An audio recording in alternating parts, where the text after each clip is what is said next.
Bismillahirrahmanirrahim. Assalamualaikum warahmatullahi wabarakatuh. Alhamdulillah, alhamdulillahilladzi ja'ala al-islama tariqan sawiyyan wa wa'ada lil mutamassikina bihi wa yanhauna al-fasada makanan 'aliyan. Wassalatu wassalam ala nabiyyina Muhammadinil Mukhtar wa alihil adhar wa ashabihil akhyar. Ashhadu an la ilaha illallah wahdahu la syarika lah wa ashhadu anna Muhammadan abduhu wa rasuluhu la nabiyya wa la rasula ba'dah. Allahumma salli wa sallim wa barik ala nabiyyina Muhammadin sallallahu alaihi wasallam wa ala alihi wa sahbihi wa man tabi'ahum bi ihsanin ila yaumiddin, amma ba'du. Alhamdulillah, syukur kita kepada Allah Subhanahu wa ta'ala atas limpahan karunia-Nya, begitu besar anugerah-Nya yang Allah limpahkan kepada kita semuanya, mulai dari nikmat iman, nikmat Islam, nikmat yang begitu besarnya, yang membuat hati kita bergetar di setiap panggilan adzannya, di setiap kebaikan-kebaikan yang menyeru kepada kita semuanya, mulai dari tilawatul Quran dan juga ibadah-ibadah yang lainnya. Dan itu semuanya merupakan nikmat iman. Dan juga diberikan kesehatan. Nikmat sehat gak bisa terasa bagi kita semuanya kecuali ketika kita merasakan sakit. Dan ketika kita sakit pun kadang kita suka mengeluh. Padahal orang yang lebih merasakan sakit dibandingkan kita itu ada. Dan dia bisa bersabar setiap keadaan itu. Di setiap perjuangan kita sudah barang tentu ada rasa lelah, berat, capek gitu ya. Tapi itu semuanya senantiasa membuahkan kebaikan ketika kita menjalaninya dengan ikhlas. Bahkan rasa sakit kita, derita yang kita alami, itu semuanya berbuah kepada kebaikan. Kita kalah dengan orang lain. Saya punya jamaah di Gampeng Rejo itu.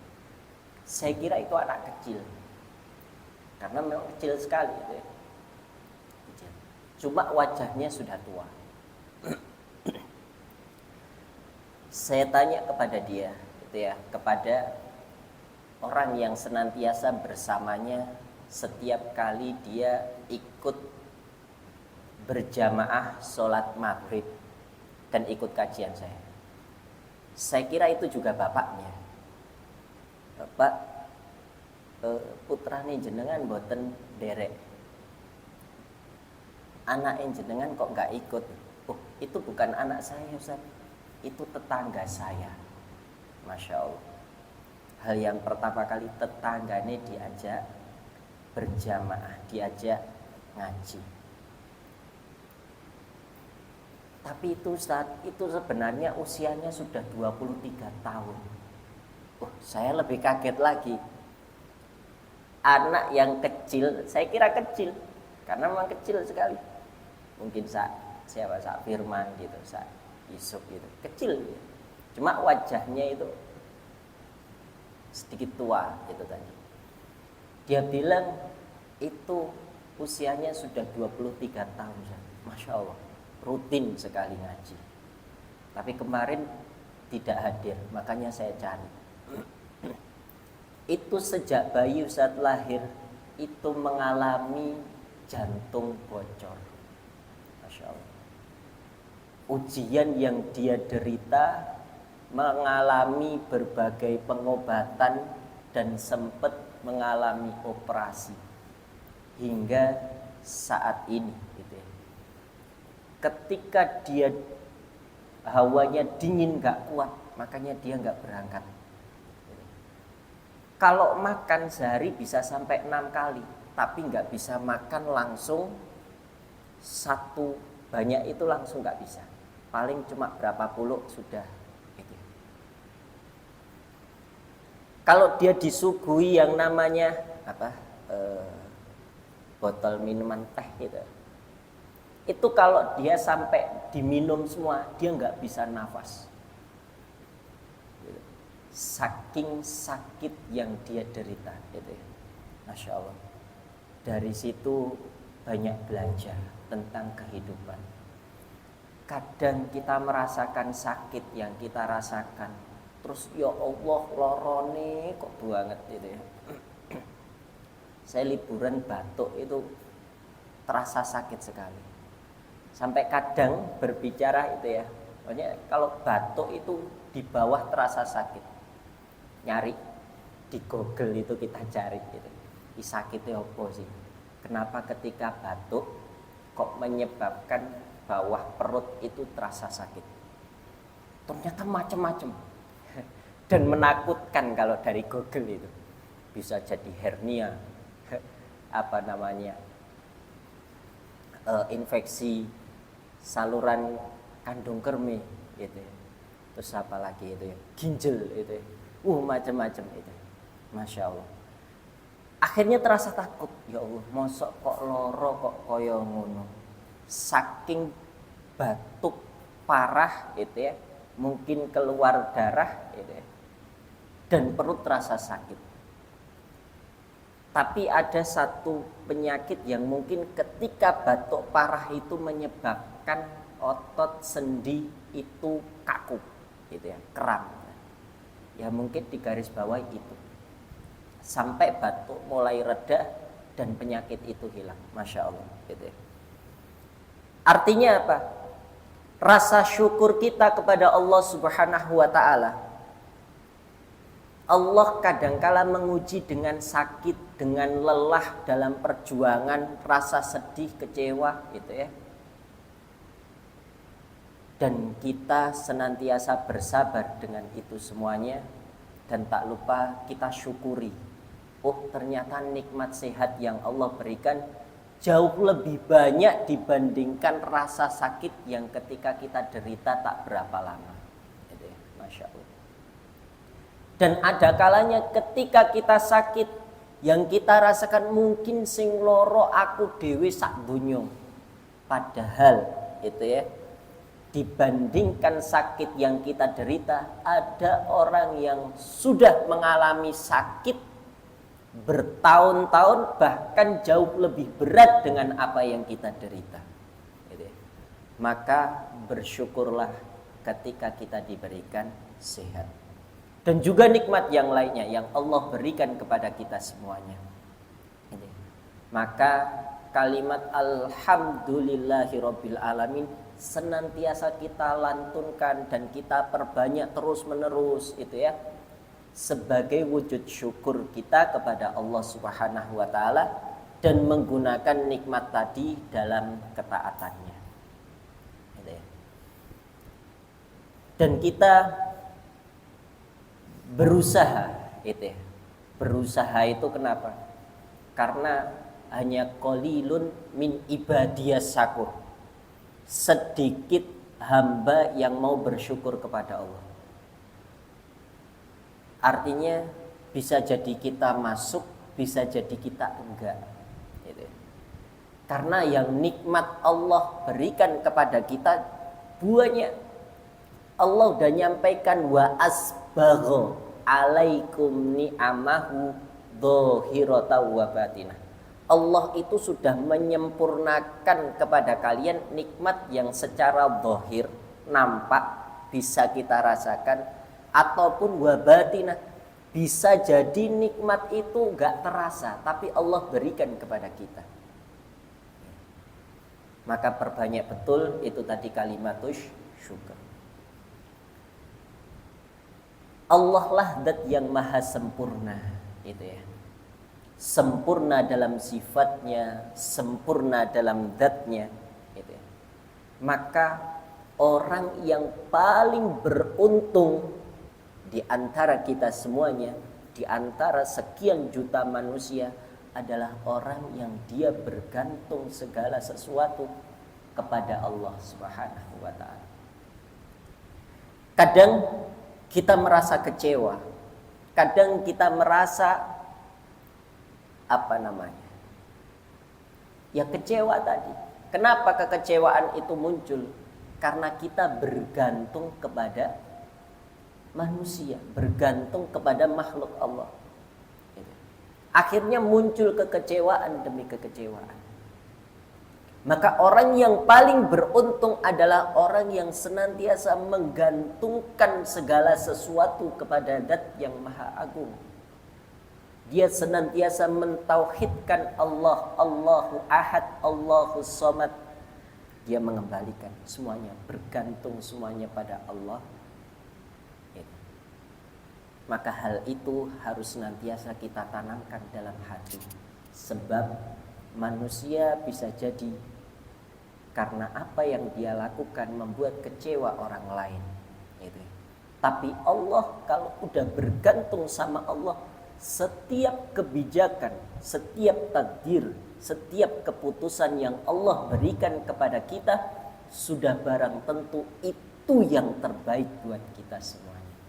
Meskipun kadangkala keputusan yang Allah berikan kepada kita belum tentu terasa enak, nyaman, gitu ya. Mungkin kita tidak suka, tapi di balik itu semuanya ada kebaikan-kebaikan yang Allah berikan kepada kita semuanya. Alhamdulillah, tak lupa kita bersalawat kepada Nabiullah Muhammad sallallahu alaihi wasallam yang kita senantiasa beriktidak mengikuti ajaran dan tuntunannya ila yaumil qiyamah. Semoga di yaumil mahsyar nanti kita mendapatkan syafaat dari beliau. Amin ya rabbal alamin. Alhamdulillah, hari ini merupakan kajian pertama kita setelah kita liburan, gitu ya.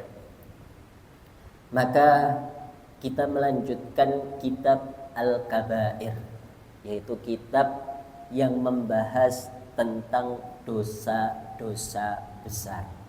Gitu. Kenapa kok sing dibahas dosa, gitu ya? Ya kan?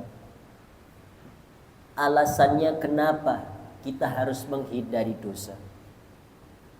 Karena dosa itu berdampak keburukan dalam kehidupan kita. Orang yang dia melakukan dosa, gitu ya, maka akan timbul dampak keburukan dalam kehidupannya. Wa jazaa'u sayyi'atin sayyi'atun mithluha. Balasan keburukan dosa yang dilakukan oleh manusia itu pasti Allah bales cash, itu ya, baik di dunia maupun di akhirat, dan berdampak keburukan dalam kehidupannya. Wong ninggalke amalan, itu ya, ninggalke perintah Allah, gak poso Ramadan, gak sholat, gak ngelakoni ibadah-ibadah yang Allah perintahkan, itu berdampak pada kehidupannya. Uripe gak tenang, uripe penuh masalah, uripe itu tadi gak nyaman, itu ya, uripe buntu, itu ya, wis gak nemu solusi, gak nemu jalan keluar. Maka hal itu menunjukkan bahwasanya dia melakukan dosa. Kemudian alasan yang kedua, kenapa kok kita harus meninggalkan dosa? Karena dosa itu berdampak pada ketidaknyamanan atau kita tidak bisa bertaladud menikmati ibadah. Orang yang melakukan dosa itu ya, padahal orang beriman itu dapat merasakan at-taladud. Dia merasakan kenikmatan nyamannya beribadah sama Allah, kan gitu kan. Walladzina amanu asyaddu hubbalillah, kan gitu. Orang beriman kodratnya, karakternya orang beriman itu asyaddu hubbalillah. Dia lebih cinta kepada Allah. Gitu ya. Bahkan kecintaannya itu membutakan dia. Ya, pepatah Arab mengatakan al-hubbu a'ma, kan gitu. Cinta itu membutakan. Sehingga kecintaannya setiap kali dia sholat itu ya, dia meneteskan air mata, dia berdoa begitu panjang, gitu ya. At-taladud, dia nyaman sekali.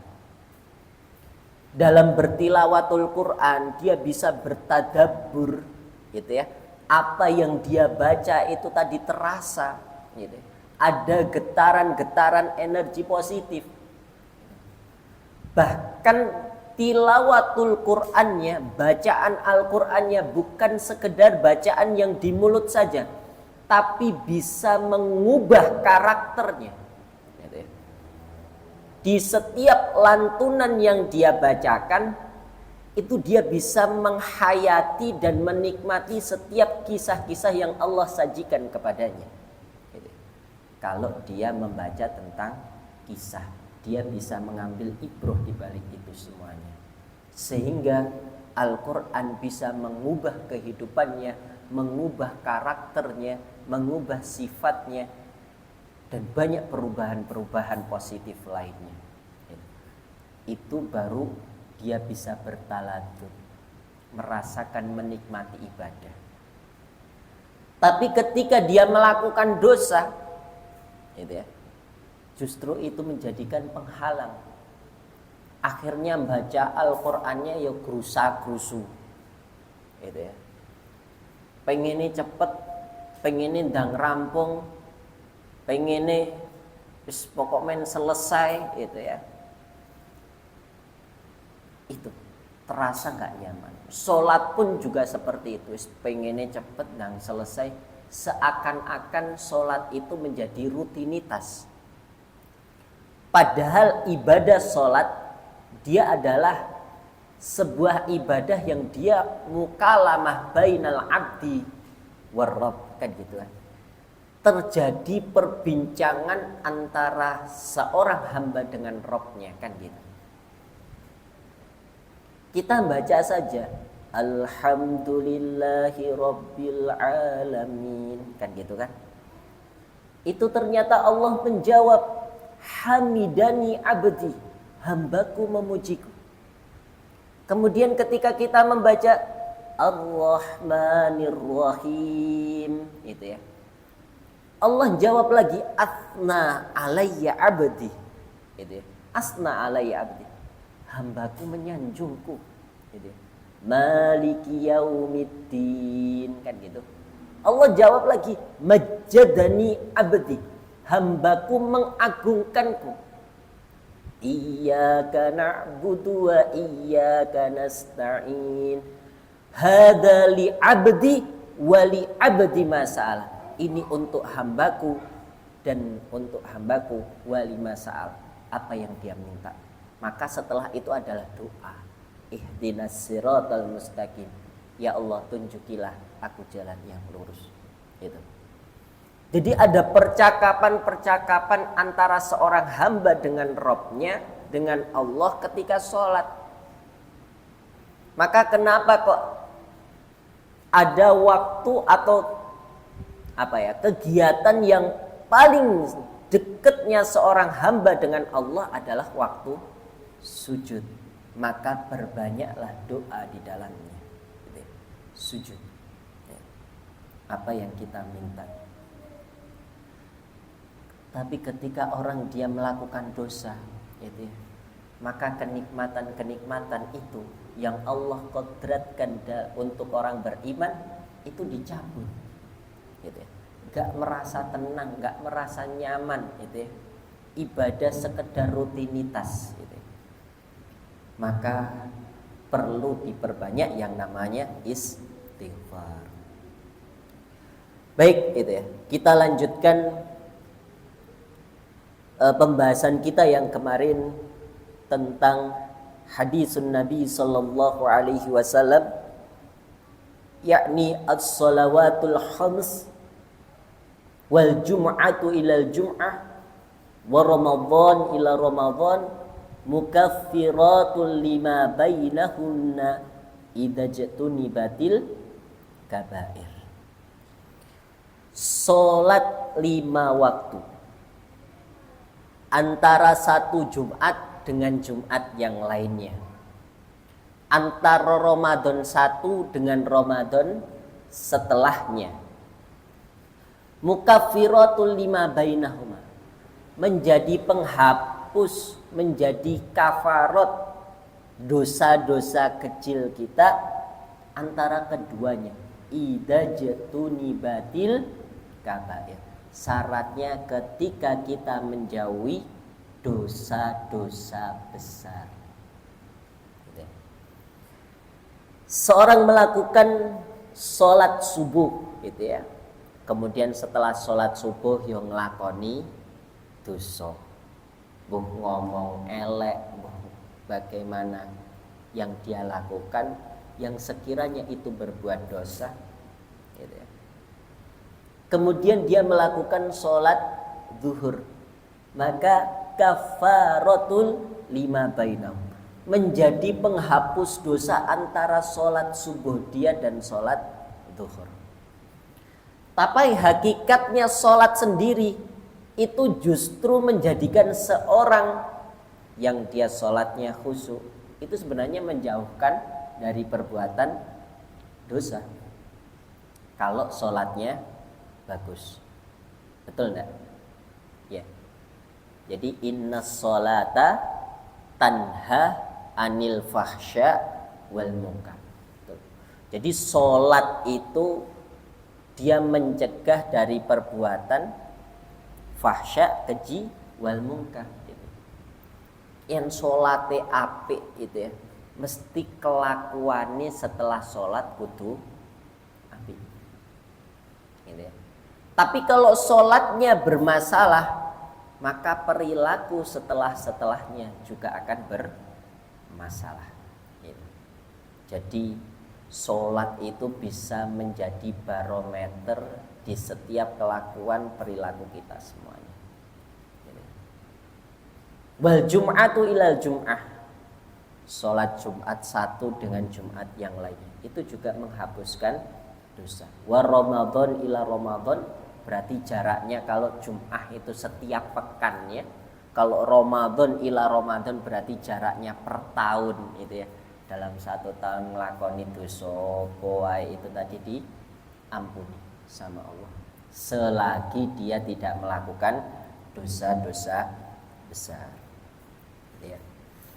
Fata'ayyana 'alainal fahsu 'anil kabair ma hiya likai yajtanibuhal muslimun, gitu ya.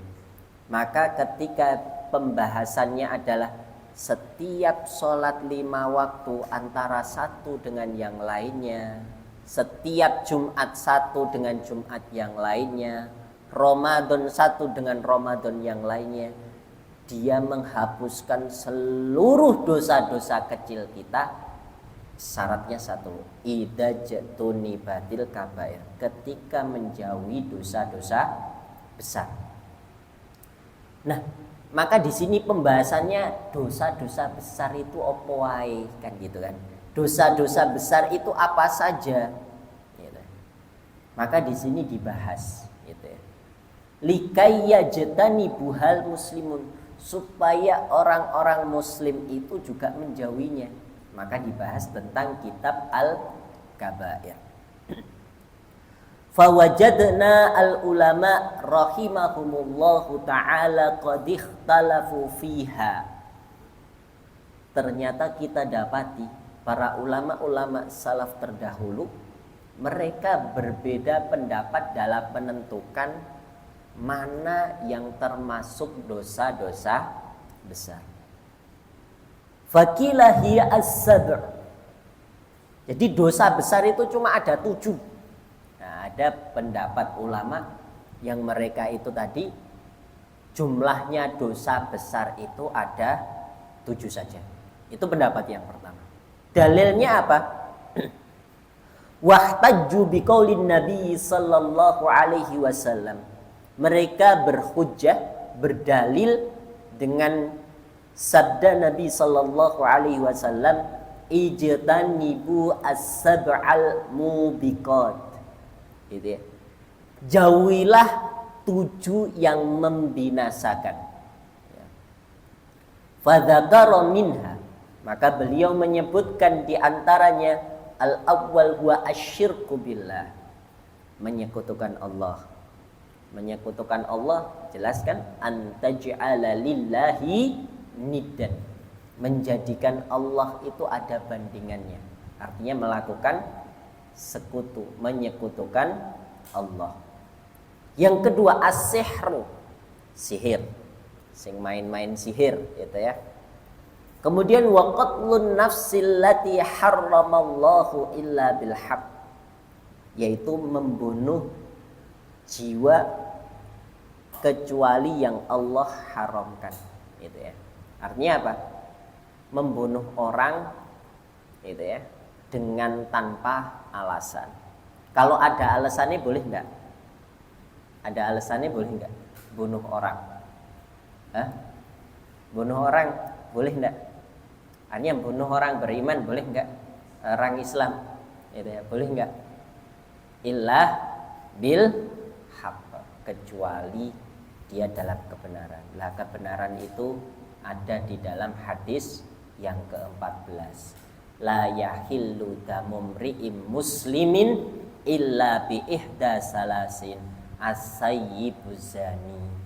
Itu ya, orang yang sudah menikah terus kok dia itu melakukan zina, berarti hukumnya rajam. Hukumnya rajam berarti dia sampai mati enggak? Sampai mati. Kan gitu.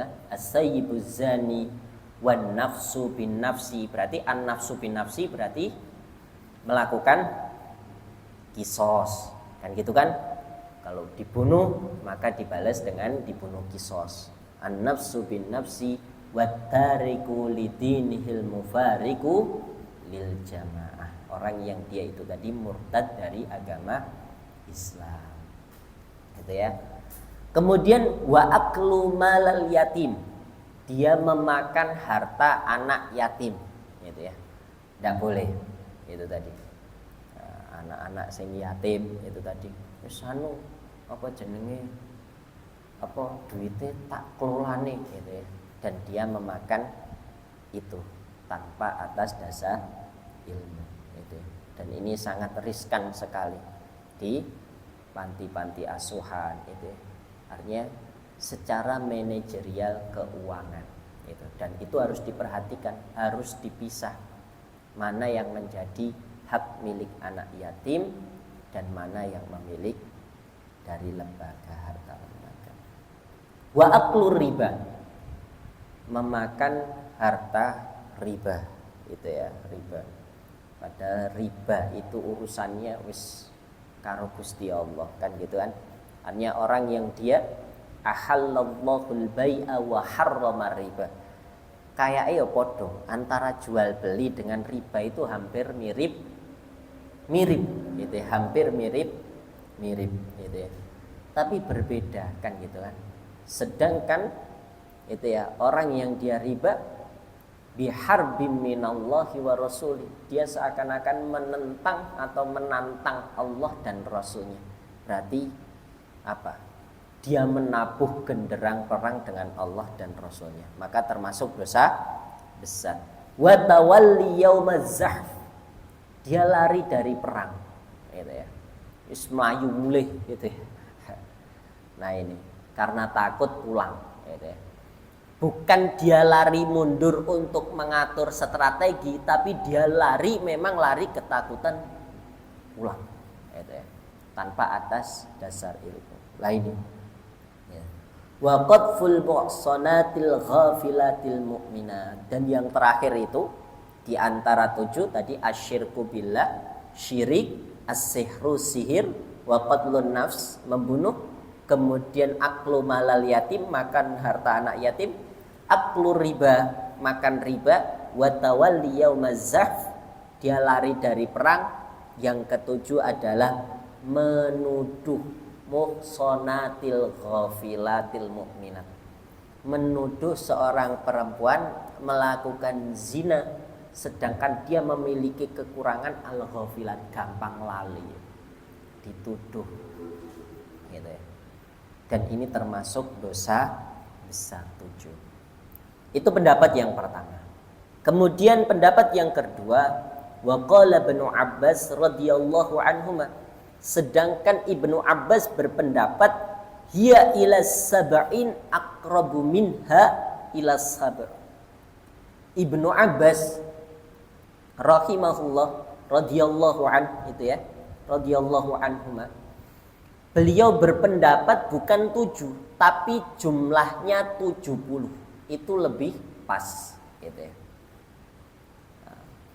Wa sadaqa Ibnu Abbas radhiyallahu anhuma wa ammal hadis fama fihi hasrul kabair, gitu ya. Kalau hadisnya itu tadi enggak menunjukkan bahasanya itu kabair. Walladhi yattajihu wa yaqumu alaihi dalil anna man irtakaba syai'an min hadhil al-adhaim mimma fihi hadda fid dunya, gitu ya.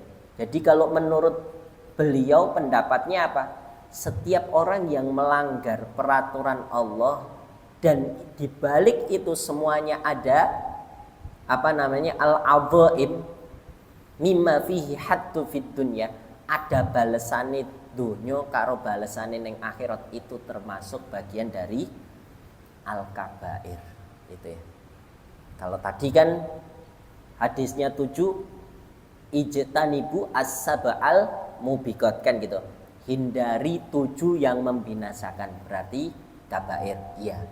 Kalau pendapatnya Al-Imam Ibnu Abbas itu tadi radhiyallahu anhuma, itu apa? Setiap ada balasan, gitu ya. Balasan itu baik di dunia dan di akhirat itu termasuk kabair, meskipun tingkatannya berbeda-beda, gitu ya. Balasannya di dunia kal qatl, gitu ya, membunuh, ada balasannya, ya kan? Wa man qatala mu'minan muta'ammidan fajaza'uhu jahannam, kan gitu kan? Nah itu. Ketika ada balasan seperti itu berarti al-kabair. Az-zani itu tadi zina termasuk kabair. Was-siraqah termasuk nyuri, itulah mencuri termasuk kabair. Ya. Betul enggak? Mencuri itu termasuk kabair enggak? Ketika dia melebihi batas, kan gitu kan? Maka harus potong tangannya. As-sariqu was-sariqatu faqta'u aydiyahuma jazaan 5 kasabah, kan gitu kan? Sebagai balasan dari apa yang dia perbuat. Ya. Berarti ada balasannya ning dunya. Ketika dia melebihi had yang Allah itu tadi tentukan. Gitu. Au jaa fihi wa'idun fil akhirah min adzabin au ghadabin au tahdidin au la'nin fa'alahu ala lisani nabiyina Muhammadin sallallahu alaihi wasallam fa innahu kabir. Atau ada ancaman itu yang berupa adab, kemudian al-ghadab, murkanya Allah, au tahdid atau sebuah ancaman, au la'nin atau laknat, itu ketika dia kerjakan itu termasuk dosa-dosa besar, itu ya. Wala budda, dan harus min taslimi anna ba'dal kaba'ir akbaru min ba'd, itu ya. Jadi yang perlu diperhatikan itu antara kabair satu dengan yang lainnya tingkatannya berbeda-beda. Kan gitu kan? Seperti asyirku billah, gitu ya. Seperti syirik, gitu ya, termasuk dari kabair. Kenapa? Karena ma'anna murtakabahu mukhalladun finnari wala yughfaru lahu abadan. Orang sing nglakoni syirik itu tadi, dia sudah masuknya ke dalam neraka mukhalladan, itu ya, kekal, itu ya. Wala yughfar, dan tidak diampunkan. Gitu. Kalau dalam ayat gimana? Barang siapa yang dia itu tadi lepas daripada keimanannya, faqad habita amaluhu, kan gitu kan, terus amalane sia-sia, kan gitu. Bahwa fil akhirati minal khasirin, kan gitu. Di akhiratnya dia juga termasuk orang-orang yang khasir, orang-orang yang dia itu tadi merugi, gitu ya. Dan ayat-ayat itu sudah jelas, gitu. Sekarang pembahasan yang pertama, al-kabiratul ula, dosa besar yang pertama yang dibahas adalah asyirku billah, melakukan syirik, menyekutukan Allah Subhanahu wa ta'ala. Ini ya.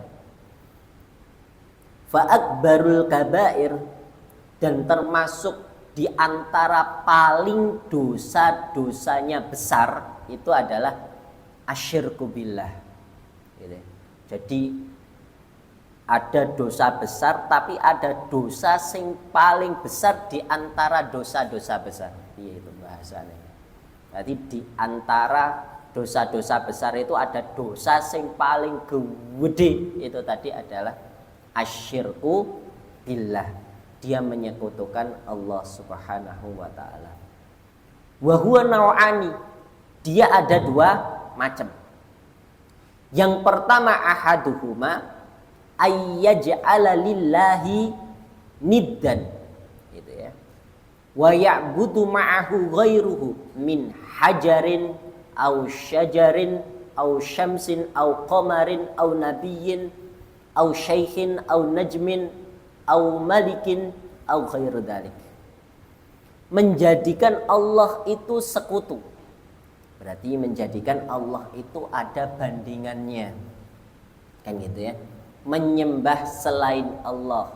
Wa ya'budu ma'ahu ghairu, dia menyembah Allah, ya dia merasakan menyembah Allah, tapi selain itu dia menyembah selain Allah, gitu ya. Baik dia itu tidak menyembah Allah sama sekali, kemudian menyembah yang lainnya, atau dia itu tadi wa ya'budu ma'ahu, dia menyembah Allah ma'a ghairihi, dan dia juga menyembah selain Allah, menjadikan Allah itu sekutu, ada bandingannya, gitu. Coba bayangin, orang Quraisy itu ya, secara tauhid rububiyah itu sudah pas atau belum? Orang Quraisy secara tauhid rububiyah kan sudah pas, bener itu ya. Wala in sa'altahum man khalaqas samawati wal ard la yaqulun Allah, pas kan secara rububiyah, gitu ya. Ketika dia itu tadi ditanya siapa yang menciptakan itu ya, al-ard, as-samawat, itu ya, langit dan bumi, la yaqulun Allah, dia itu tadi mengatakan Allah, itu tadi. Tapi secara uluhiyah, secara keilahan, yang terjadi apa? Kurang pas, gitu ya. Kenapa? Ma na'buduhum liyuqarribuna ilallahi zulfa, kan gitu kan. Tidaklah aku itu menyembah mereka Menyembah apa? Para patung itu tadi liyuqarribuna ilallahi zulfa, kan gitu. Saya itu pengen menjadikan patung ini sebagai perantara mendekatkan diri kepada Allah. Kayak gitu. Dia pengen menyembah Allah tapi dengan cara yang salah, gitu ya. Maka dia termasuk asyirk, gitu ya. Gitu. Jadi seperti itu. Mulkin ghairihi. Wa hadha huwa syirkul akbar alladhi dzakarahu Allah Ta'ala azza wa jalla. Qala Allah Ta'ala innallaha la yaghfiru an yushraka bihi wa yaghfiru ma duna dzalika liman yasha. Wa qala Allah Ta'ala innasyirka la dzulmun adzim. Baik. Ya, pada pertemuan kali ini kita membahas tentang asyirk, gitu ya. Insyaallah kita lanjutkan pada pertemuan-pertemuan berikutnya. Pada hakikatnya jangan sampai, gitu ya, kita melakukan seakan-akan kita itu menyembah Allah, tapi pada hakikatnya, gitu ya, ada yang lebih, itu ya, kita dahulukan, gitu ya, seakan-akan kita menyembah Allah, gitu. Artinya apa? Kadang ngikuti hawa nafsu, itu ya, akhirnya menjadi seorang penyembah hawa nafsu, gitu ya. Setiap bisikan-bisikan diikuti, setiap itu tadi asyahwat dia diikuti, kan gitu. Akhirnya dia menyampingkan Allah itu tadi, menduakan Allah, lebih mengutamakan yang lainnya dibandingkan Allah Ta'ala, gitu ya. Wal iyadu billah, dan kita berlindung kepada Allah Subhanahu wa taala. Dan ini sebuah hal yang masyhur yang sudah sering kita dengar, bahwasanya asyirku billah, menyekutukan Allah itu termasuk dosa-dosa besar, gitu ya. Maka insyaallah kita akan bahas itu tadi 69 yang lainnya, itu ya, dosa-dosa besar yang lainnya, yang itu menjadikan bekal bagi kita semuanya untuk bisa berdakwah, menyampaikan kepada umat, menjelaskan bahwasanya dosa besar itu tidak sekedar hanya melakukan syirik, zina maupun yang lainnya, tapi masih ada banyak hal-hal yang perlu dijauhi agar bisa berlaku vouchernya. Hanya voucher apa? Voucher ampunan, kan gitu kan? Antara sholat satu dengan sholat yang lainnya dihapusi dosanya, itu ya. Kemudian antara Jumat satu dengan Jumat yang lain dihapus semua dosanya. Syaratnya ijtanabatil kabair, ketika menjauhi dosa. Syarat dan ketentuan berlaku. Tapi ketika melakukan dosa besar berarti sudah tidak berlaku, itu loh. Nah, dan pemahaman ini harus kita tanamkan, baik untuk diri kita dan juga kepada umat yang lainnya atau masyarakat. Mungkin itu sekian dari saya. Rabbana taqabbal minna wa min syuyukhina alladziina 'allamuna hada waj'al lahum a'malan shalihan mutaqabbalan indaka birahmatika ya arhamar rahimin. Wa qulu qawli hada wa astaghfirullaha li wa lakum. Wassalamualaikum warahmatullahi wabarakatuh.